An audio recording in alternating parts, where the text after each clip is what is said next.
இந்த ஆமோஸ் என்கிற பெயருக்கு அர்த்தம் என்னன்னு கேட்டிங்கன்னா, பாரம் சுமக்கிறவன் தான் பெயர். பாருங்கள், தாய் தகப்பன் பிறக்கும் போதே தரிசனத்தோட பெயர் வச்சிட்டாங்க. இன்றைக்கி இருக்கிற தேவனுடைய பிள்ளைகளுடைய வாழ்க்கையில் என்ன நடக்குது?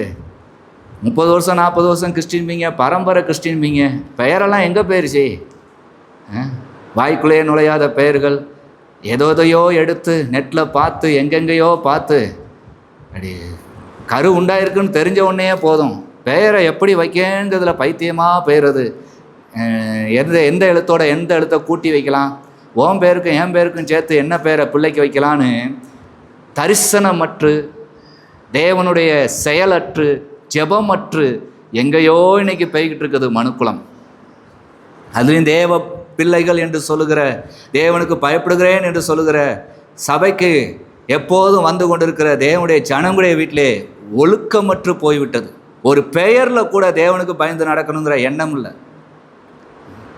திருமண காரியமாக இருக்கட்டும், ஒரு பெயர் வைக்கிறதா இருக்கட்டும், எதுலையுமே கர்த்தருக்கு பயந்து நடக்கணுங்கிற எண்ணமே இல்லை.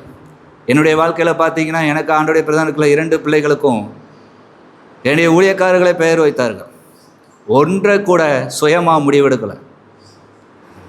என்றைக்குமே நம்முடைய சுயமான முடிவு ஒரு பெரிய ஆபத்தை தருங்க. அவர்களுக்கு விருப்பமான பெயரை வச்சுட்டாலே போதும்.